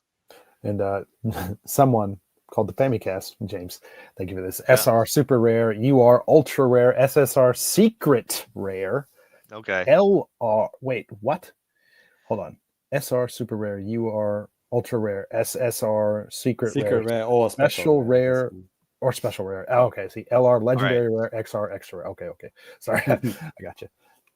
Okay, This well, is- Nikke, it only has like R, SR, and SSR. Although actually, it doesn't. There's not a term for it, but there is like I would guess extra rare or ultra rare or whatever, which would be the pilgrim type slash the new overtuned characters, where you basically have like half the chance of you would regularly get for like an SSR character. Pilgrim. Okay. Nothing about the Mayflower or anything like that. Boo. It makes sense in the story. Okay, no, I get you. Yep. So that game's fun. I'm actually just sticking with it every day. Yeah, cool. Yep. Is that all the usual bullshit games I play? I think so. Oh, I haven't played any Zomboid because there's no pressing season pass or achievements. Okay. They have the new build out if you opt into it on Steam, and they just released a new patch for the unstable build like yesterday. I haven't had a chance to play it yet. I was kind of putting it off because like there's a bug that's kind of crippling me in the game right now. I don't think they've fixed it yet, but it's the unstable build. Sure. They are adding tons of new features and stuff, and like the game looks amazing now. Okay. So I would recommend wishlisting it. It'll go on sale sooner or later. Okay. Yep. All right, so that's all the shit I've been playing, more or less. Okay. Well, let's go ahead and move on to just a little bit of now playing at thefamicast.com. Now playing at thefamicast.com. Thank you. Yeah, baby. Now playing at thefamicast.com. Lots of stuff going up on the website, YouTube, Patreon, all that type of stuff. I'm going to give you guys a little bit of a taste of what you're missing out on with that. Later on this week, I'm going to try to get up, like I said, mentioned earlier, I'm going to try to get up a review for Donkey Kong Country Returns HD. Obviously, late, we don't have a relationship with Nintendo here in Japan. That's not how that works. So not yet. Yeah, so no early access for us. That's fine.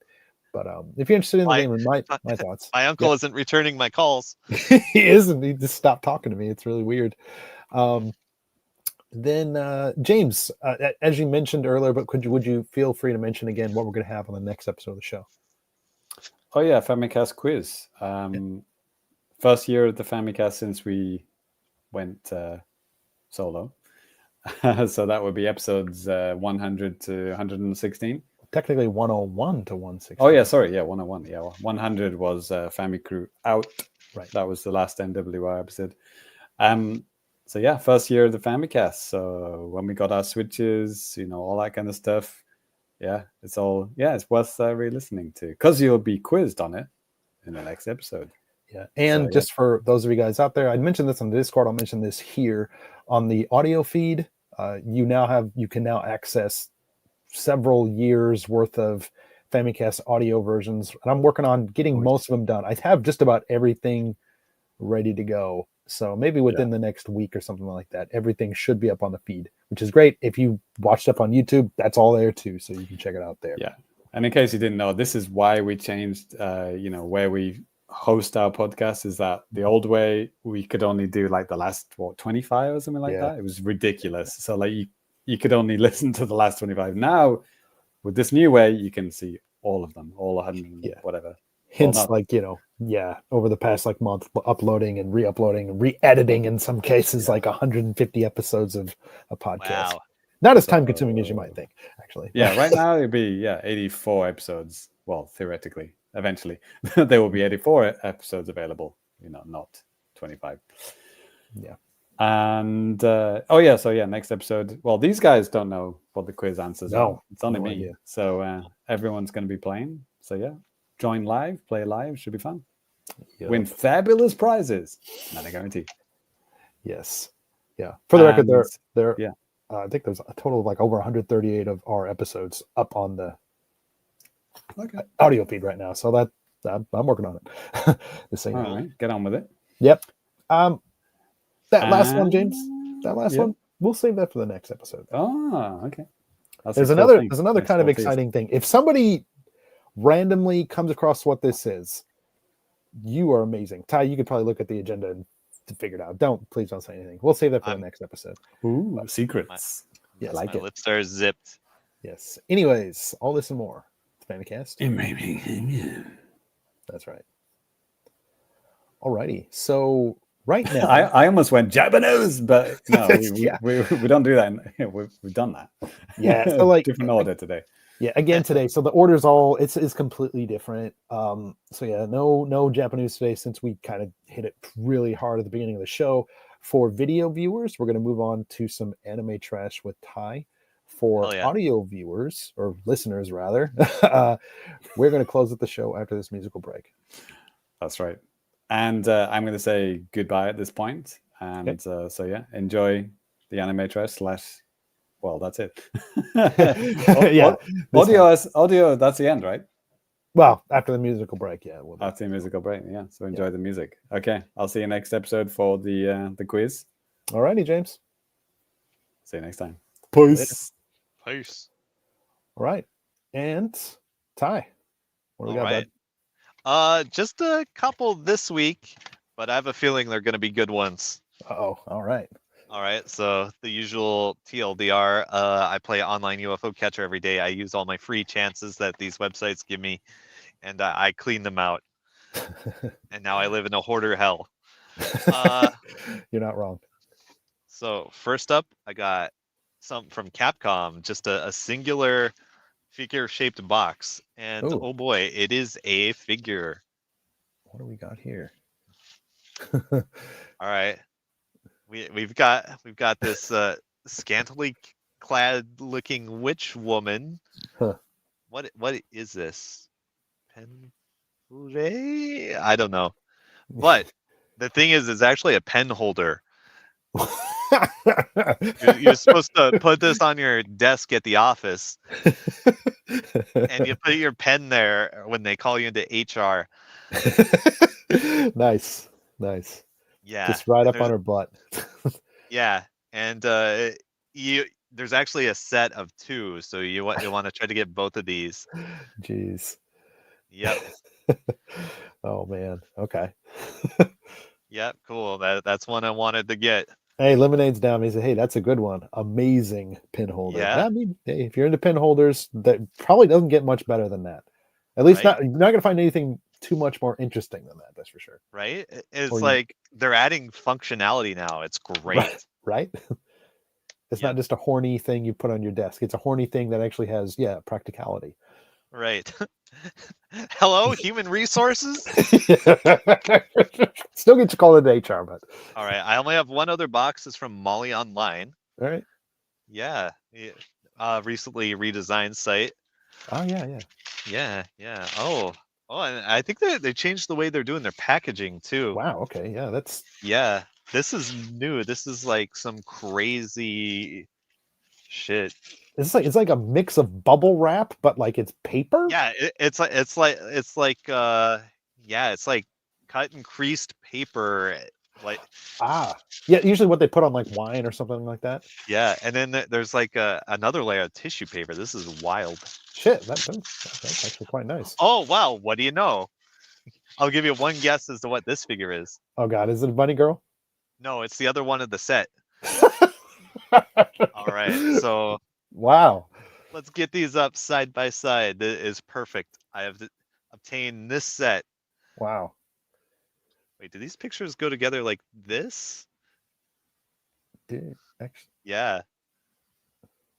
That's sick. All right, wow. I have the set. These lewd looking anime girls Hmm. putting on like a strip show with, my office supplies. Yeah, well, Lemonade still says that he prefers the first one though. It's a little bit more tame, like little bit. Yeah, I mean, I gotta admit the witch hat looks pretty cool, but I had to go for the horny demon girl. That was actually my primary target there. Right? Yeah, If well, it's amazing that you actually were able to complete a set with like one episode of the show. Usually it's like a month or two later or something like it. Like, oh, yo, I got Yeah. this other figure. Yeah. Now I got the Well, set. I think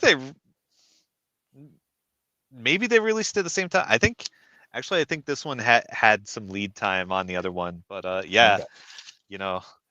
I always have the compulsion to finish the set.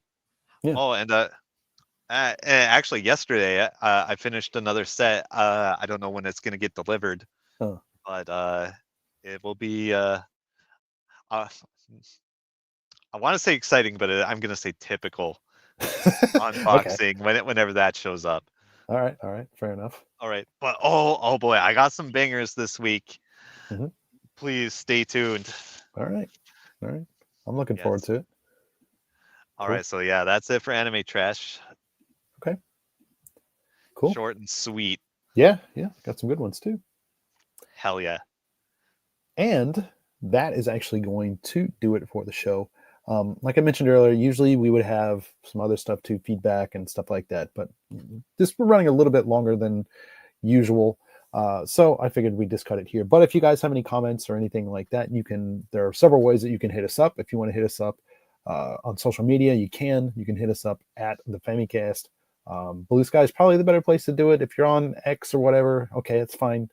Discord's the place to be, honestly. Like, Hell yeah. I mean, we're just chatting in there, just a bunch of nerds chatting about all sorts of stuff. Yeah, we still have like 40 emoji slots to fill up. We should get on that. Yeah. Oh God, I need your help, Ty. Yeah. Anyways, like if you want to get into the Discord, like there's a link on our website, famicast.com. If you want to support my vanity, check out the famicast.com. It's literally, yeah, I have a lot of fun messing around with the site, but there's like an about section on the site where it has, links to the Discord, email, social media and stuff like that. So check that out. If you want to follow us on social media, you can follow me at DannyBiv, DANNYBIV. Ty, where can the folks find you? Super Cat Drugs on various platforms. That's right. And if you guys want to follow James, you can. He's Fami Complicated on Bluesky. So again, Fami Complicated, FAMICOMPLICATED. That's a long one to read. But yeah, you guys can find him there. So yeah, another exciting show. I hope you guys enjoyed this one. I'm looking forward to Switch 2, getting excited, coming soon. Can't come soon enough for some people. Still a lot of cool stuff coming on the Switch before that. But okay, let's get this going. Here we go. But anyways, that is going to do it for us. Ty, thank you for coming on as usual. And we'll catch you guys next time. Nice. Peace. Peace.